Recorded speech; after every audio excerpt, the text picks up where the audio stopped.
इकाई नंबर 2 का अध्ययन करेंगे। प्रश्न नंबर 1 है, पीयरेज एक्ट से आपका क्या आशय है?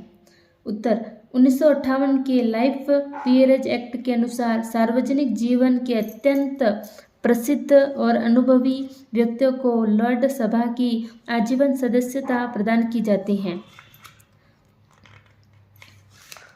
लॉर्ड्स सम्राट द्वारा जीवन पर्यंत के लिए मनोनीत किया जाता है। इनकी संख्या 9 है। प्रश्न नंबर 2 है, ब्रिटिश मंत्रिपरिषद किसके प्रति उत्तरदायी है?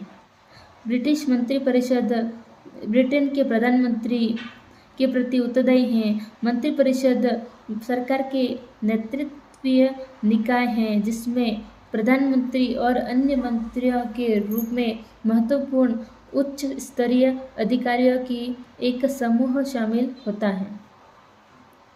अगला प्रश्न है,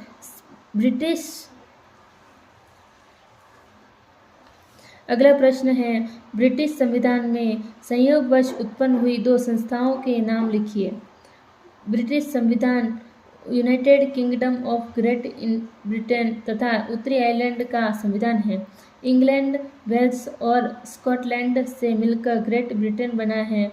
इंग्लैंड और वेल्स का एकीकरण 1535 में हुआ था और ग्रेट ब्रिटेन के राज्य का निर्माण करने के लिए उनमें स्कॉटलैंड 1707 में सम्मिलित हुआ था, जबकि United kingdom of great Britain और उत्तरी आयरलैंड की स्थापना 1921 में हुई। ब्रिटिश संविधान दुनिया में सबसे पुराना है और साथ ही यह सबसे पुरानी जनतांत्रिक प्रणाली भी है। यथार्थ में ब्रिटिश संविधान संविधानों की जननी है। प्रतिनिधि सरकार के सिद्धांत तथा इसकी संस्थाओं का विकास सर्वप्रथम ब्रिटेन में हुआ था। ब्रिटिश संविधान राजतंत्र, अभिजाततंत्र और जनतंत्र का मिश्रण है। अगला प्रश्न है, गौरवपूर्ण क्रांति पर टिप्पणी लिखिए। गौरवपूर्ण क्रांति 1685 में चार्ल्स द्वितीय की मृत्यु के बाद उसका भाई जेम्स द्वितीय गद्दी पर बैठा, जिसने केवल 3 वर्ष ही राज्य किया।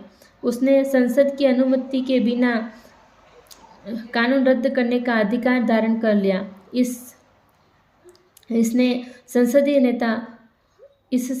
संसदीय नेता बहुत अप्रसन्न हुए और जेम्स द्वितीय को सिंहासन से हटाने हेतु उन्होंने ऑरेंज के राजकुमार विलियम तृतीय को इंग्लैंड पर आक्रमण करने के लिए आमंत्रित किया। विलियम तृतीय ने एक विशाल सेना के साथ इंग्लैंड पर आक्रमण कर दिया। जब जेम्स द्वितीय ने देखा कि सभी पक्षों ने साथ छोड़ दिया है तो वह फ्रांस भाग गया। इस प्रकार बिना किसी रक्तपात के ही वांछित परिवर्तन हो गया। इसे ही इंग्लैंड की गौरवपूर्ण क्रांति के नाम से जाना जाता है। इस घटनाचक्र से राजा या शासन की निरंकुशता पर रोक लगी और संसदीय प्रभुसत्ता की स्थिति का प्रारंभ हुआ तथा यह क्रांतिकारी परिवर्तन रक्तपात के बिना हुआ, इसलिए इसे गौरवपूर्ण क्रांति के नाम से जाना जाता है। नेक्स्ट क्वेश्चन है, गौरवपूर्ण क्रांति अधिकार पत्र 1689 की मुख्य बात बताइए। अधिकार पत्र 1689 गौरवपूर्ण क्रांति के बाद विलियम व मेरी को ब्रिटेन का सम्मिलित शासक बनाया गया। इस अवसर पर संसद सम्राट से अधिकार पत्र मंगवाने में सफल हो गई, जिसमें निम्न बातें थी। संसद की पूर्व स्वीकृति के बिना राजा को कर नहीं लगा सकता। राजा को कम से कम एक बार संसद की बैठक अवश्य बुलानी होगी। संसद की पूर्व स्वीकृति के बिना राजा कोई सेना नहीं रख सकता। राजा अपने स्वार्थ पूर्ति हेतु उच्चायुक्त जैसे किसी नवीन न्यायालय की स्थापना नहीं कर सकता। संसद में जनता के प्रतिनिधियों को भाषण की स्वतंत्रता प्राप्त होगी। मुंद्रो ने इसे अधिकार पत्र के महत्व पर प्रकाश डालते हुए लिखा कि इससे पार्लियामेंट की वैधानिक प्रभुता की घोषणा की गई। नेक्स्ट प्रश्न है, क्या ब्रिटिश संविधान का अस्तित्व है? टिप्पणी लिखिए। क्या ब्रिटिश संविधान का अस्तित्व है?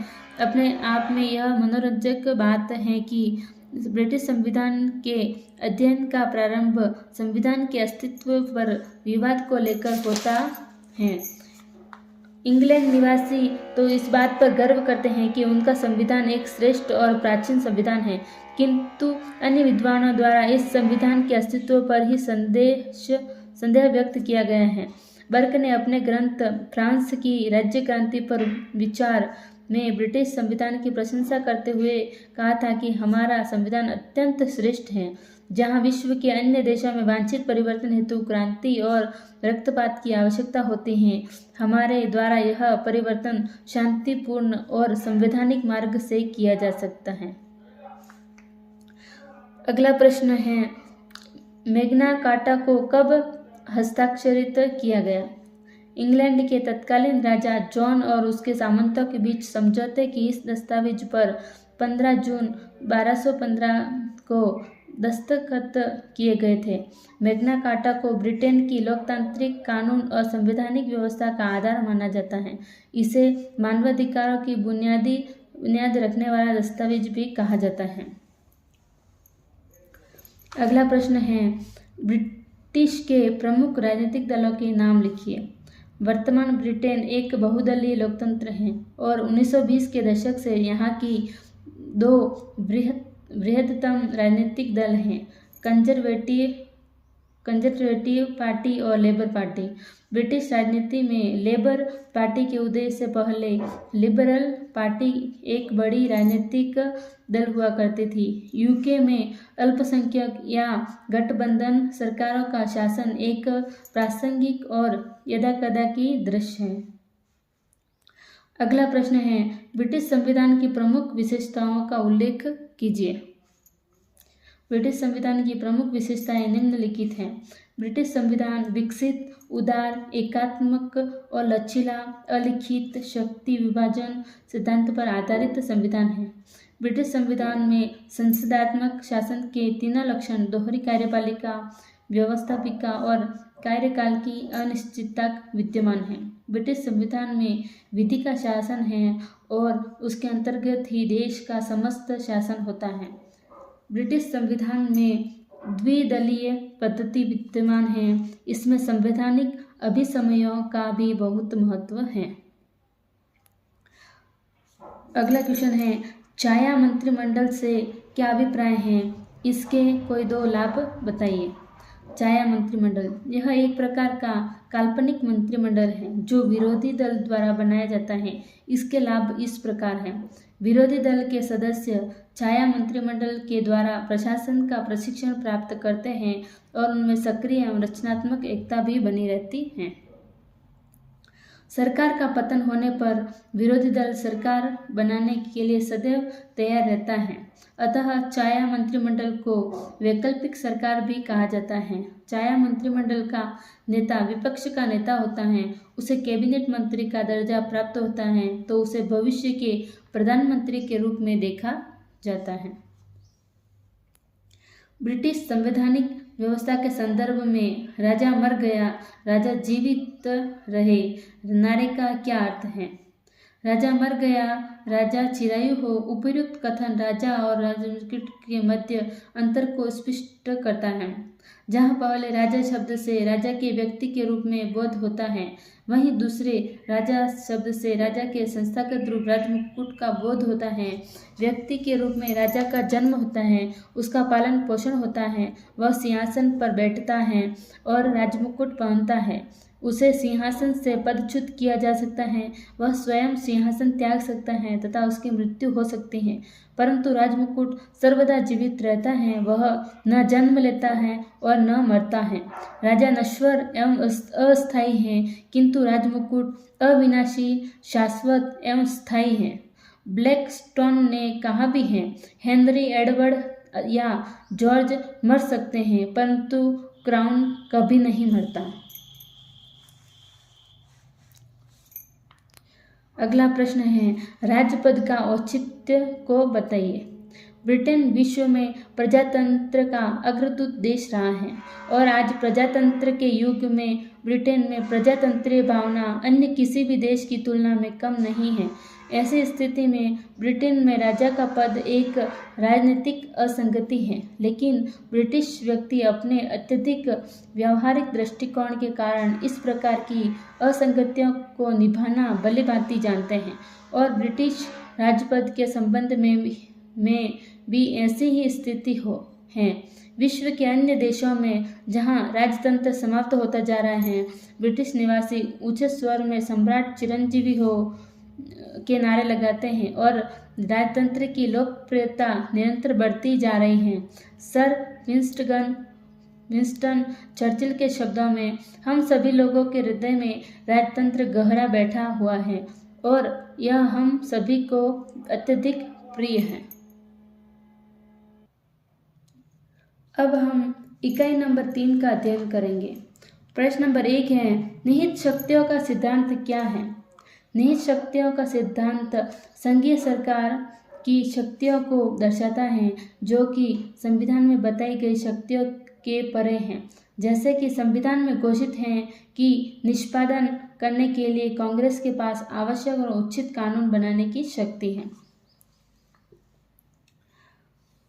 दूसरा प्रश्न है, गणना एवं अवशेष का सिद्धांत क्या है? गणना एवं अवशेष दो महत्वपूर्ण अंक शास्त्रीय सिद्धांत हैं जो अंक गणित में उपयोग होते हैं। ये सिद्धांत विभिन्न अंकों के बीच संबंध का निर्धारण करते हैं और विभाज्यता, सारणिकता और उनके गुणनखंडों की खोज करने में मदद करते हैं। इन दोनों सिद्धांतों का उपयोग अंकों के संबंधित कार्यों को सरल बनाने में होता है। गणना सिद्धांत में दो अंकों के बीच विभाज्यता और सारणिकता का पता लगाने का तरीका है।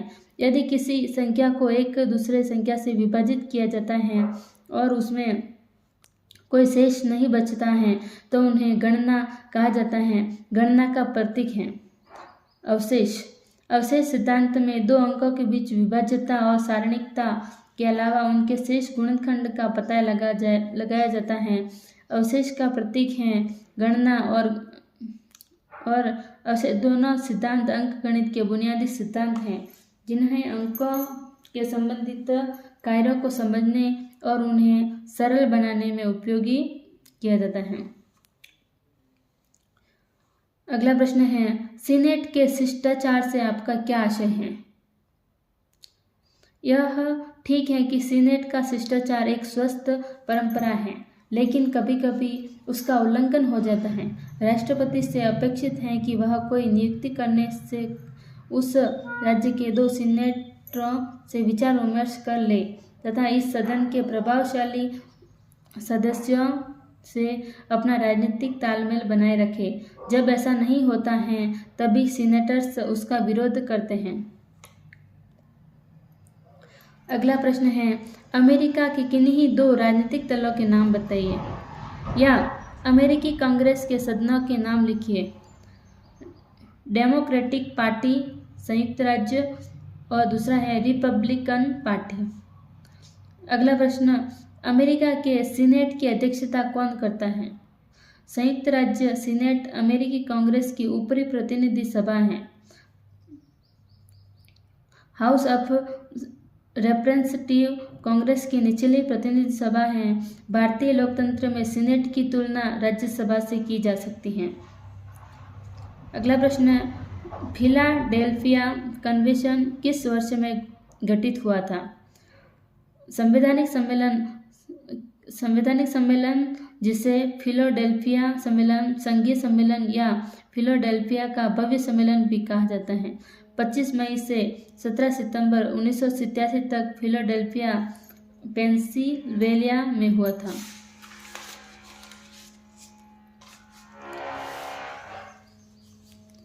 नेक्स्ट क्वेश्चन है, क्या अमेरिका के संविधान को संशोधित करके राज्यों के पास संघ से अलग होने का अधिकार है? संयुक्त राज्य अमेरिका के संविधान के तहत राज्यों के पास कई शक्तियां और अधिकार हैं। यह विशेषकर संविधान संशोधन को अनुमोदन देना ऐतिहासिक रूप से है। संविधान इस बात पर खामोश है कि क्या राज्यों के पास संघ से निकलने या अलग होने की शक्ति है। गृह युद्ध के तुरंत बाद अमेरिका के उच्चतम न्यायालय ने यह माना कि कोई राज्य एक तरफा निर्णय लेकर ऐसा नहीं कर सकता है। अगला प्रश्न, अमेरिका में शक्ति पृथक्करण की अवधारणा को स्पष्ट कीजिए। यह प्रश्न बहुत बार आया हुआ है 2019, 2020, 2021 और 2022 में। शक्ति पृथक्करण का सिद्धांत, शासन को अत्याचारी बनने से रोकने के लिए संयुक्त राज्य अमेरिका में शक्ति पृथक्करण सिद्धांत को अपनाया गया है। अमेरिकी संविधान निर्माता मॉन्टेस्क्यू की विचारधारा से अत्यधिक प्रभावित है, अतः उन्होंने शासन की संपूर्ण शक्ति को सरकार के किसी एक अंग में निहित नहीं किया, अपितु सरकार के तीनों अंगों व्यवस्थापिका, कार्यपालिका, न्यायपालिका में उसे बांट दिया। उन्होंने शासन की विधायिनी शक्ति कांग्रेस को, कार्यपालिका शक्ति राष्ट्रपति को तथा न्याय शक्ति सर्वोच्च न्यायालय को सौंप दी गई। यह शक्ति पृथक्करण का सिद्धांत व्यक्तिगत स्वतंत्रताओं का कवच माना जाता है। नेक्स्ट है, अमेरिकी संविधान की विशेषताएं बताइए। अमेरिकी संविधान की विशेषताएं निम्नलिखित हैं। लिखित तथा संक्षिप्त संविधान है, इसमें 7 अनुच्छेद 27 संशोधन हुए हैं। दूसरा, लौकिक प्रभुसत्ता में विश्वास। तीसरा, गणतंत्रात्मक शासन व्यवस्था में विश्वास। चौथा है संविधान की सर्वोच्चता। पांचवा, कठोर संविधान संघात्मक शासन प्रणाली है, जिसमें लिखित संविधान, शक्ति विभाजन एवं स्वतंत्र एवं निष्पक्ष न्यायपालिका। सातवां है अध्यक्षात्मक शासन प्रणाली। आठवां है न्यायिक सर्वोच्चता। नौवां है शक्ति पृथक्करण का सिद्धांत प्रचलन में। 10वां नियंत्रण एवं संतुलन का सिद्धांत। 11वां अधिकार पत्र। 12वां है दोहरी नागरिकता। अगला प्रश्न, लूट प्रथा क्या है। लूट प्रथा से आशय है कि इसमें जो राजनीतिक दल सत्ता में आता है वह अपने समर्थकों को पद देता है और पूर्व में नियुक्त कार्मिकों को हटा देता है। यह संरक्षक नौकरीशाह का एक प्रकार है। नेक्स्ट है, न्यायिक पुनरावलोकन से आप क्या समझते हैं। न्यायिक पुनरावलोकन का अर्थ एवं प्रकृति। संयुक्त राज्य अमेरिका में संघीय सर्वोच्च न्यायालय को न्यायिक पुनरावलोकन का अधिकार प्राप्त है। इस अधिकार के अंतर्गत वह कांग्रेस द्वारा बनाए गए किसी कानून की परीक्षा करता है कि वह संविधान के अनुरूप है या नहीं। अगर सर्वोच्च न्यायालय अनुभव करता है कि उसके सामने प्रस्तुत कानून संविधान के अनुरूप नहीं है तो वह इसे अवैध घोषित कर देता है। सर्वोच्च न्यायालय की इस शक्ति को न्यायिक पुनरावलोकन की शक्ति कहते हैं। कार्बिन ने न्यायिक पुनरावलोकन को इस स्पष्ट करते हुए कहा है कि न्यायिक पुनरावलोकन का तात्पर्य न्यायालय की उस शक्ति से है जो उन्हें अपने न्याय क्षेत्र के अंतर्गत लागू होने वाले व्यवस्थापिका के कानूनों की वैधानिकता का निर्णय देने के संबंध में तथा उन कानूनों को लागू करने से इनकार करने के संबंध में प्राप्त हैं जिन्हें वह अवैध और इसलिए व्यर्थ समझे।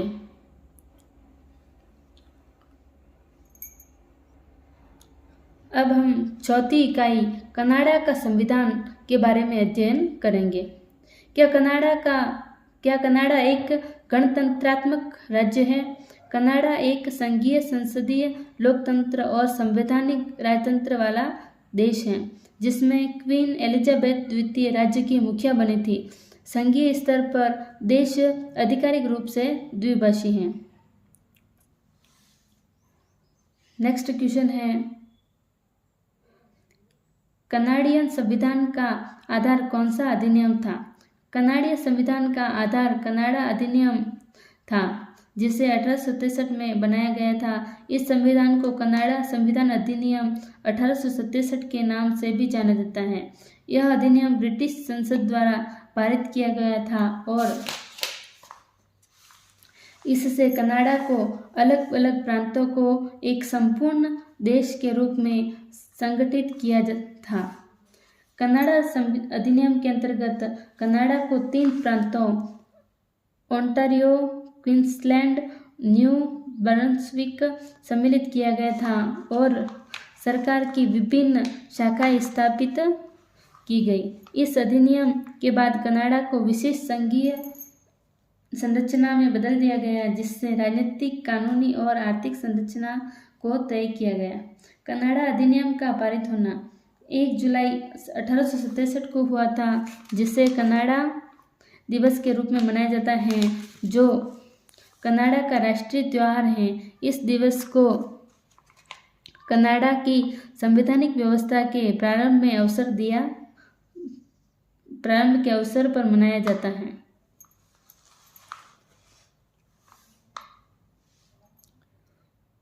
अगला प्रश्न है, स्विस बहुल कार्यपालिका से आपका क्या आशय है? स्विट्जरलैंड में कार्यपालिका सत्ता 7 सदस्यों की एक संघीय सरकार निवास करती है और यह संघीय सरकार सामूहिक रूप से राज्य की कार्यपालिका प्रधान के रूप में कार्य करती है। संघीय सरकार के 7 सदस्यों की स्थिति व शक्तियाँ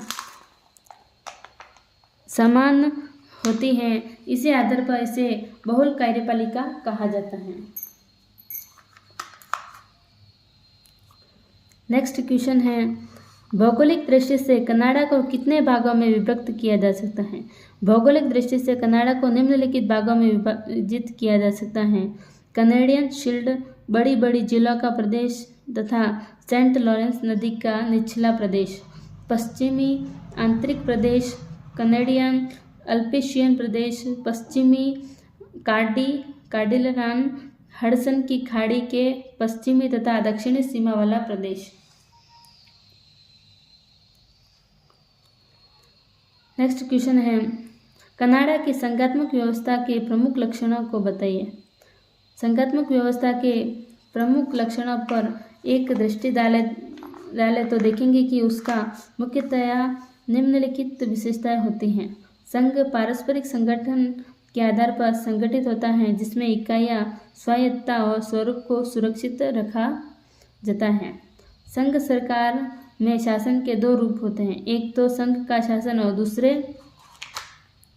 राज्य या इकाइयों का शासन। शासन शक्तियों का केंद्रीय तथा इकाइयों की सरकार के बीच विभाजन होता है। संघ शासन का संविधान लिखित होता है तथा उसके संशोधन की प्रक्रिया कठिन होती है। संघ शासन में एक सर्वोच्च और स्वतंत्र न्यायपालिका होती है। कनाडा के गवर्नर जनरल का कार्यकाल और वेतन बताइए। गवर्नर जनरल का कार्यकाल और वेतन। गवर्नर जनरल का कार्यकाल 5 वर्ष है, जो कि प्रायः 6 वर्ष और कभी कभी 7 वर्ष तक चलता है। पहले वह अपने पद पर ब्रिटिश शासन के प्रसाद पर्यंत बना रहता था, परंतु 1926 और 1930 ईस्वी की इंपीरियल कॉन्कस के निर्णय से स्थिति बदल गई है। अब गवर्नर जनरल अपनी पदावधि के लिए पूर्णतया कनाडा की सरकार की कृपा पर निर्भर करता है। जैसा कि प्रोफेसर डॉसन ने कहा है, वस्तुतः गवर्नर जनरल अपने ही कैबिनेट की कृपा पर निर्भर रहता है। इसके कारण उसे अपनी स्वतंत्रता नीति का अनुसरण करना कठिन हो जाता है।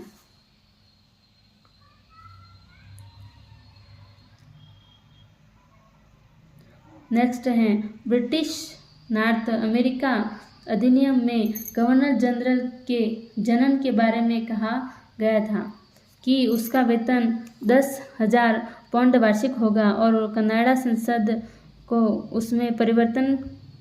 सरकार उसमें परिवर्तन कर सकेगी। वैसे अभी तक कनाडा के संसद ने गवर्नर जनरल के इस वेतन में कोई परिवर्तन नहीं किया, किंतु विभिन्न नियमों के अनुसार गवर्नर जनरल को वेतन के अतिरिक्त $2 लाख सालाना से भी अधिक भत्ते इत्यादि रूप में मिल जाता है।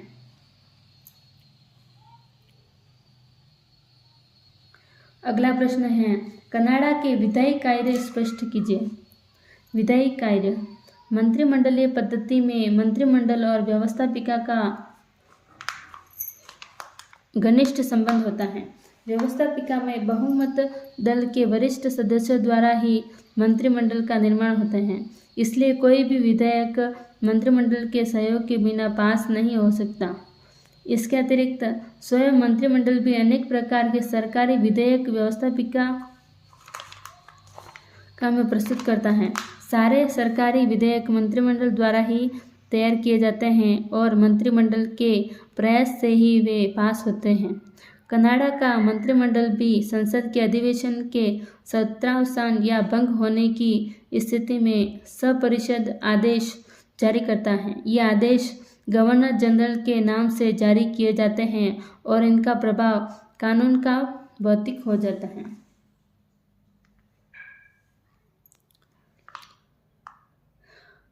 अगला प्रश्न है, कनाडा की सीनेट की संरचना पर प्रकाश डालिए। वर्तमान समय में कनाडा के विभिन्न प्रांतों को निम्नलिखित संख्या में सदस्य भेजने का अधिकार है।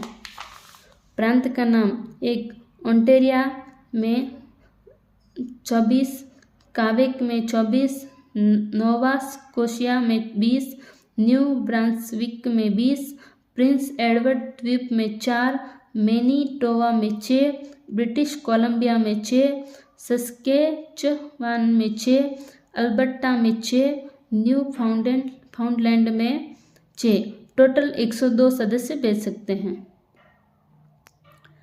अगला प्रश्न है, कनाडा की कॉमन्स सभा की संरचना पर प्रकाश डालिए। कनाडा को व्यवस्थापिका का निम्न सदन कॉमन्स सभा हाउस ऑफ कॉमन्स कहलाता है। यही वस्तुतः कनाडा की व्यवस्थापिका का शक्तिशाली और महत्वपूर्ण अंग है। ब्रिटेन को कॉमन्स सभा की भांति कनाडा की कॉमन्स सभा भी एक प्रतिनिधि सदन है।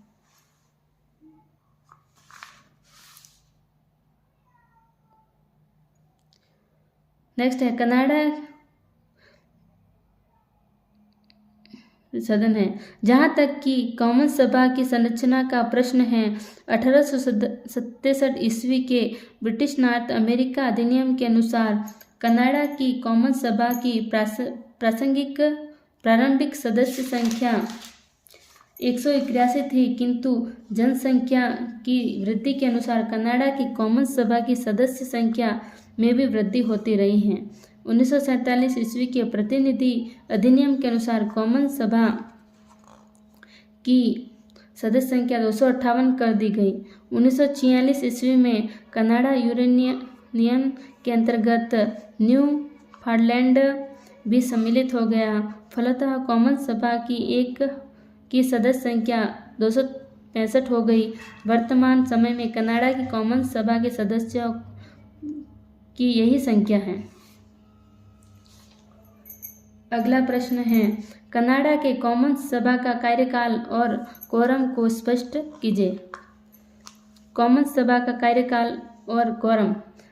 कॉमन्स सभा का कार्यकाल 5 वर्ष है, परंतु प्रधानमंत्री की सलाह पर गवर्नर जनरल उसे पहले भी भंग कर सकता है। युद्ध की संभावना तथा इसी प्रकार के अन्य संकट के समय कॉमन्स सभा के कार्यकाल में वृद्धि की जा सकती है। कार्यकाल में वृद्धि का अधिकार संसद के हाथों में है, परंतु यदि कॉमन्स सभा की 1/3 सदस्य इसका विरोध करते हैं तो कार्यकाल में वृद्धि नहीं की जा सकती है। जहाँ तक कि कॉमन्स सभा के कोरम का प्रश्न है, सदस्यों का कोरम 20 है। दूसरे शब्दों में, यदि 20 सदस्य कॉमन्स सभा में उपस्थित होते हैं तो सदस्य की कार्यवाही संचालित की जा सकती है। अब हम इकाई नंबर 5 चीन का संविधान के बारे में अध्ययन करेंगे। प्रश्न नंबर 1 है, चीन का संविधान किस वर्ष में लागू हुआ था? चीन के प्रथम संविधान को 1954 में और मौजूदा चतुर्थ संविधान को 1982 में लागू किया गया था। प्रश्न नंबर 2, जनवादी चीन का जन्म कब हुआ? जनवादी चीन का जन्म 1 अक्टूबर 1949 को माओ के नेतृत्व में हुआ था। चीन जनवादी गणराज्य कब बना? या जनगणतंत्रीय चीन ने अपना पहला संविधान औपचारिक रूप से कब स्वीकार किया? सितंबर 1954 में। चीन के संविधान की 4 विशेषताएं बताइए। जनवादी लोकतांत्रिक तानाशाही, बहुराष्ट्रीय राज्य, एकात्म शासन प्रणाली, लिखित व निर्मित संविधान। प्रश्न 5 है, चीन का वर्तमान संविधान कब लागू हुआ? 4 दिसंबर 1982 को। चीन का वर्तमान 1982 का संविधान किस श्रेणी में आता है? वर्तमान संविधान कठोर संविधान की श्रेणी में आता है। चीन के संविधान में शासन की कौन सी प्रणाली को अपनाया गया है? एकात्मक शासन प्रणाली को। चीन के नागरिकों को प्रदत्त मौलिक अधिकारों के नाम लिखिए। चीन के संविधान में नागरिकों को किन 4 प्रकार के मौलिक अधिकार प्रदान किए गए हैं?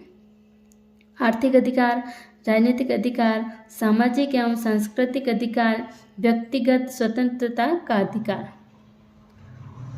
अगला प्रश्न है, चीन के प्रमुख राजनीतिक दल का नाम बताइए। साम्यवादी दल। किस देश के संविधान में लोकतांत्रिक केंद्रवाद को अपनाया गया है? चीन के संविधान में। चीन के किस संविधान की महत्वपूर्ण विशेषता राष्ट्रीय सेना आयोग की व्यवस्था करना है? 1982 का संविधान। चीन की विदेशी देश नीति के 3 अंग कौन कौन से हैं? साम्राज्यवाद, प्रभुत्ववाद तथा उपनिवेशवाद। चीन में किस प्रकार से उत्पादन के साधनों का प्रबंध किया जाता है? संपूर्ण जनता द्वारा समाजवादी स्वामित्व और श्रमजीवी जनता द्वारा समाजवादी सामूहिक स्वामित्व। अगला प्रश्न है, चीन में अधिकारों के संबंध में कौन से 2 धारणाएं प्रचलित हैं? उदारवादी, मार्क्सवादी। अगला है, चीन के 1982 के संविधान के अनुसार कोई 4 मौलिक कर्तव्य बताइए।